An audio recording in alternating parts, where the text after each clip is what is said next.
महानगरपालिकेच्या स्थायी समिती अध्यक्षपदी राष्ट्रवादीचे बाबूराव चांदेरे यांची निवड झाली। पुणे मनपा स्थायी समिती अध्यक्षपदासाठी झालेल्या निवडणुकीत बाबूराव चांदेरे यांना 9 तर त्यांचे विरोधक भाजप सेना युतीचे श्रीनाथ भिमाले यांना 4 मते मिळाली। महाराष्ट्र नवनिर्माण सेनेने दाखल केलेली उमेदवारी आणि काँग्रेस आणि राष्ट्रवादी काँग्रेसमध्ये राज्यातील जिल्हा परिषद निवडणुकांमुळे आलेला दुरावा या पार्श्वभूमीवर ही निवडणूक होत होती। त्यामुळे काँग्रेस काय भूमिका घेणार याकडे सर्वांचे लक्ष लागले होते। यासाठी काँग्रेसने विशेष समित्यांच्या अध्यक्षपदाची पहिल्या वर्षीची मागणीच केली होती। यासाठी कालपासून काँग्रेस राष्ट्रवादीच्या बैठका चालू होत्या, म्हणूनच काँग्रेस काय भूमिका घेणार याकडे सर्वांचे लक्ष होते। पण आज मनसेचे किशोर शिंदे यांनी निवडणुकीपूर्वी माघार घेतली, तर काँग्रेसने राष्ट्रवादीचे चांदेरे यांना मतदान केले। त्यामुळे चांदेरे यांचा सहज विजय झाला। अध्यक्षपदी निवड झाल्यानंतर राष्ट्रवादीच्या कार्यकर्त्यांनी जोरदार घोषणाबाजी केली।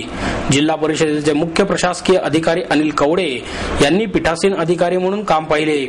चांदेरेंच्या निवडीनंतर राष्ट्रवादीच्या शहराध्यक्षा खासदार वंदना चव्हाण, महापौर वैशाली बनकर, सभागृह नेते सुभाष जगताप, उपमहापौर दीपक मानकर, काँग्रेसचे शहराध्यक्ष अभय छाजेड, पालिका आयुक्त महेश पाठक आदींनी चांदेरे यांचे स्वागत केले।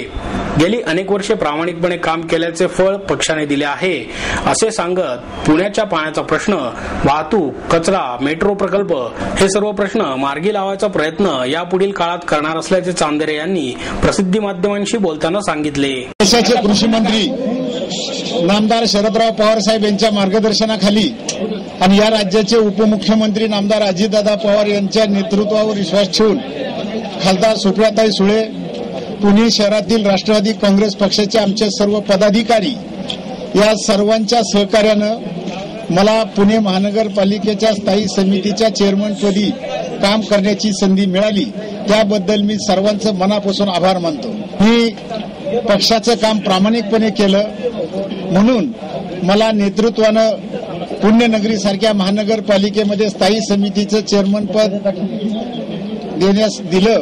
त्याबद्दल मी पुन्हा एकदा सर्वांचं अभिनंदन करतो आणि आज हे पद मिळत असताना त्याचा उपयोग शहरातील नागरिकांसाठी कसा करता येईल हाच प्रयत्न प्रामुख्याने मी या ठिकाणी करणार आहे। आज मग मेट्रोचा प्रश्न असेल, कचऱ्याचा प्रश्न असेल, वाहतुकीचा प्रश्न असेल, हे प्रश्न पिण्याच्या पाण्याचा प्रश्न असेल, हे प्रश्न मार्गी लावण्याचा मी प्रामुख्याने प्रयत्न करणार आहे। त्या कामी पुणे महानगरपालिकेतील सर्व गटनेते, विरोधी पक्ष, माझे सर्व सन्मान्य सभासद आणि प्रशासन मला या कामी सहकार्य करेल अशी मी त्यांच्याकडून अपेक्षा व्यक्त करतो। आताच या ठिकाणी सभागृह नेते सुभाषराव जगताप उपस्थित आहेत, महापौर आमच्या वैशालीताई बनकर उपस्थित आहेत। आताच नुकताच माझी स्थायी समितीच्या चेअरमन म्हणून निवड झालेली आहे। आता आम्ही ताबडतोब सर्वांशी काँग्रेस आणि राष्ट्रवादीची आघाडी या ठिकाणी झालेली, दीपक भाऊ मानकर उपमहापौर आहेत। आम्ही सर्वजण एकत्र बसून ताबडतोब उद्याच्या उद्या स्थायी समितीची मीटिंग घेण्याचा आमचा इथं प्रयत्न राहील आणि त्याच्यात चर्चा झाल्यानंतर पूर्वीच्या चेअरमनना 20-15 दिवस बजेट तयार करण्यासाठी लागत होता, परंतु आता आम्हाला 2 ते 3 दिवसच बजेट तयार करायचा अवधी मिळणार आहे। पण त्यामध्ये सुद्धा या पुणे महानगरपालिकेतील सर्व पदाधिकाऱ्यांच्या सहकार्याने लवकरात लवकर बजेट 31 मार्चच्या आत बजेट कसं फायनल होईल याचा प्रयत्न आम्ही या ठिकाणी करणार आहे। काँग्रेस तुमचा मित्रपक्ष पण अनेक विषयांवरती मतभेद दिसून आले होते मागच्या पंचवार्षिकमध्ये काँग्रेस आणि राष्ट्रवादी, यावेळी कसं तुम्ही काम करता? काँग्रेस आणि राष्ट्रवादी काँग्रेस एक दिलानं एक विचारानं काम करील आता हे चित्र तर आम्हा सर्वांना तुमच्यासह पाहायला मिळतंय। त्यामुळे आमच्यात कुठल्या प्रकारचे मतभेद होतील असं मला काही वाटत नाही।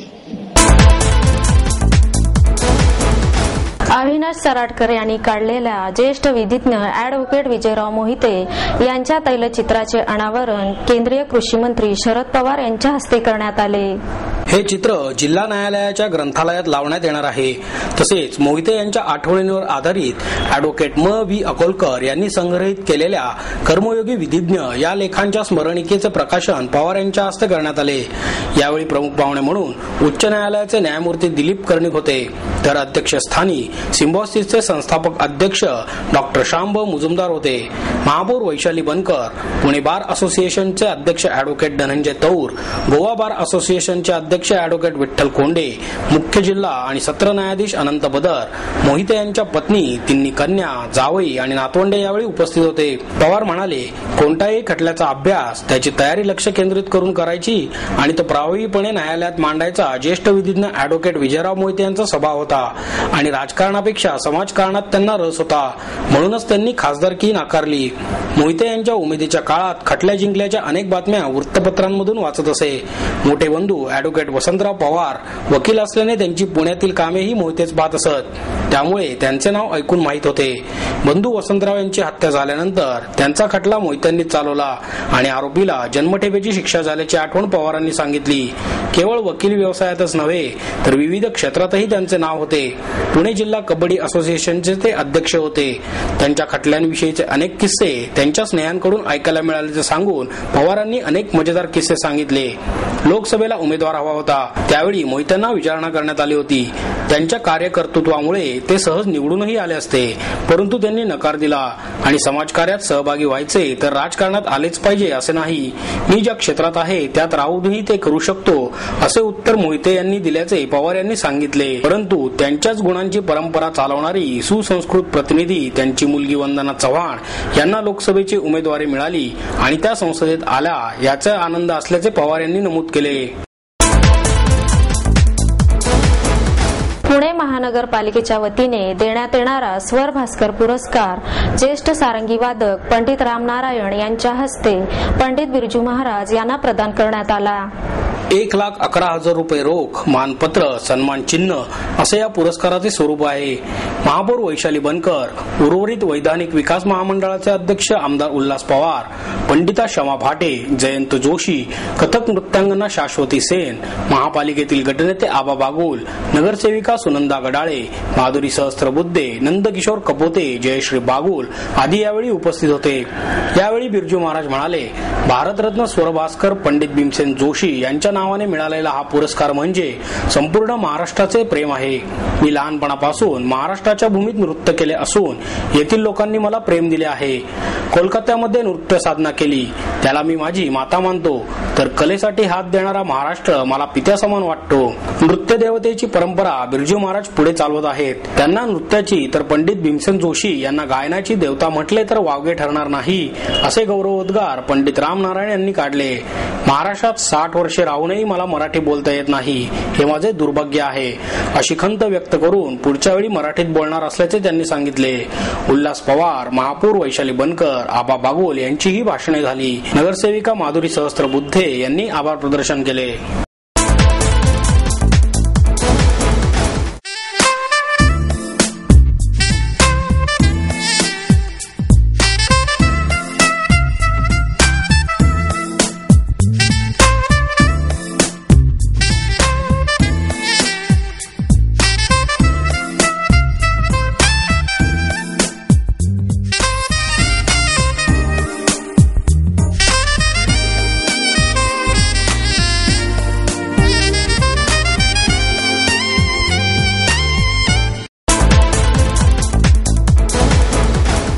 समाजाला आकर्षण, अभिमान वाटावा आणि पुणे विद्यापीठात सतत नवनिर्मिती व्हावी अशी अपेक्षा पुणे विद्यापीठाचे प्रभावी कुलगुरू डॉक्टर संजय चहांदे यांनी व्यक्त केली.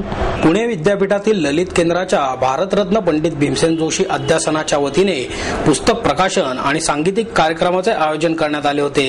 यावेळी सर रतन टाटा ट्रस्टच्या वतीने लोकवाङ्मय गृहातर्फे 9 पुस्तकांचे प्रकाशन डॉक्टर संजय चहांदे, कुलसचिव डॉक्टर माणिक जाधव यांच्या हस्ते करण्यात आले. या समारंभानंतर पंडित भीमसेन जोशी यांना विजय कोपरकर यांनी स्वर श्रद्धांजली वाहिली. या कार्यक्रमात लेखक डॉक्टर राजीव नाईक, प्रवीण भोळे, विकास कशाळकर, शुभांगी बहुलकर, निलिमा कडे, स्मिता महाजन, हिमांशु वजे, अमला शेखर, सरोज देशपांडे यांचा विशेष सन्मान करण्यात आला.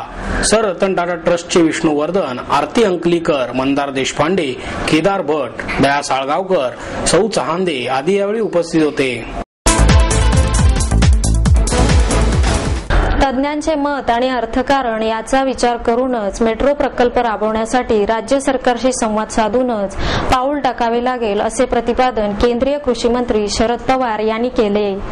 पुणे महापालिकेतील नवनिर्वाचित नगरसेवकांशी संवाद साधून त्यांना मार्गदर्शन करण्याचा कार्यक्रम डेक्कन येथील एका हॉटेलात आयोजित करण्यात आला होता. यावेळी महापौर वैशाली बनकर, पुणे शहर राष्ट्रवादी काँग्रेसच्या अध्यक्षा वंदना चव्हाण, म्हाडाचे अध्यक्ष अंकुश काकडे, आमदार बाबू पठारे, अनिल भोसले, सभागृह नेते सुभाष जगताप आदी उपस्थित होते.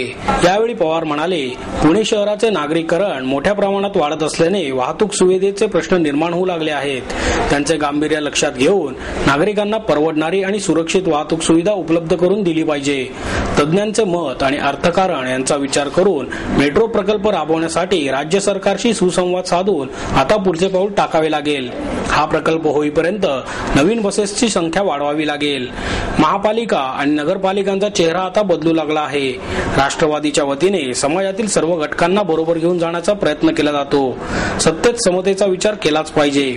महिलांना 50% आरक्षण दिल्यामुळे समाजाचे चित्र आता बदलू लागले आहे. महापालिकेच्या सभागृहात पुरुष आणि महिला सदस्यांनी एकत्र येऊन नागरिकांचे प्रश्न मार्गी लावावेत. समाजकारणात दीर्घकाळ टिकायचे असल्यास नगरसेवकांनी नागरिकांशी संपर्क ठेवून सुसंवाद साधत राहिले पाहिजे. मतदारांमध्ये भेदाभेद न ठेवता सर्वांची कामे मार्गी लावली पाहिजेत. महापौरांसह इतर पदाधिकाऱ्यांनी नगरसेवकांना पूर्वसूचना देऊन आणि त्यांना विश्वासात घेऊन भागातील प्रश्न सोडवण्यासाठी पुढाकार घेतला पाहिजे, असा सल्लाही पवार यांनी नवनिर्वाचित नगरसेवकांना दिला. मतदारांनी मतदानाच्या स्वरूपाने महापालिकेत राष्ट्रवादी काँग्रेसला 1 नंबरचे स्थान दिले आहे. यामुळे नगरसेवकांनी जबाबदारीचे भान ठेवून विश्वासार्हता टिकवून ठेवावी. आरक्षणे विकसित करणे, नदी प्रदूषण थांबवणे, आरोग्य सेवा पुरवण्याचे प्रश्न मार्गी लावले पाहिजेत, अशा सूचनाही पवार यांनी यावेळी दिल्या. स्वरानंद प्रतिष्ठानतर्फे राजा गोसावींची गोष्ट हा कार्यक्रम 28 मार्च रोजी आयोजित करण्यात आला आहे. मराठी रंगभूमी आणि चित्रपट सृष्टीत 50 वर्षांहून अधिक काळ आपल्या अभिनयाने वेगळी ओळख निर्माण करणारे ज्येष्ठ अभिनेते राजा गोसावी यांच्या कारकिर्दीवर आधारित राजा गोसावींची गोष्ट हा कार्यक्रम स्वरानंद प्रतिष्ठानच्या वतीने 28 मार्च रोजी आयोजित करण्यात आला आहे. कोथरूडमधील यशवंतराव चव्हाण नाट्यगृह येथे सायंकाळी 5:30 वाजता हा कार्यक्रम होणार आहे. लाखाची गोष्ट, असला नवरा नको गबाई, अवघाची संसार अशा राजा गोसावी यांच्या चित्रपटातील गाणी जितेंद्र अभ्यंकर आणि मधुरा दातार सादर करणार आहेत, अशी माहिती संस्थेचे कार्यकारी विश्वस्त प्रकाश भोंडे यांनी पत्रकार परिषदेत दिली. गिरीश गोसावी, अरुण नुलकर यावेळी उपस्थित होते. ज्येष्ठ अभिनेते रमेश देव, सीमा देव, श्रीकांत मोगे, सचिन पिळगावकर, डॉक्टर श्रीराम लागू, अशोक सराफ, राज दत्त, दिलीप प्रभावळकर हे दृकश्राव्य माध्यमाद्वारे राजा गोसावी यांच्या आठवणींना उजाळा देणार आहेत. हा कार्यक्रम सर्वांसाठी मोफत असल्याची माहितीही यावेळी देण्यात आली.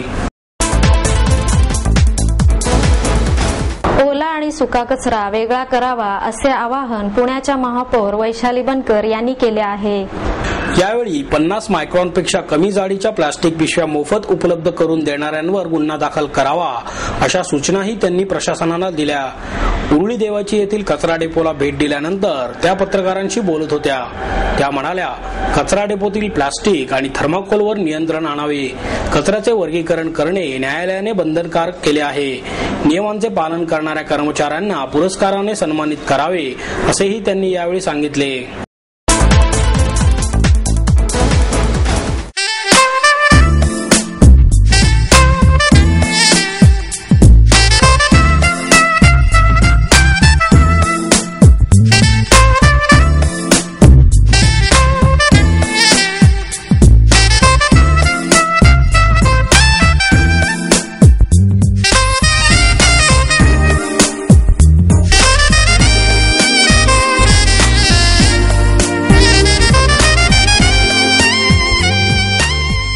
आणि याबरोबरच हे बातमीपत्र संपलं. पुन्हा भेटूया उद्या याच वेळी. नमस्कार.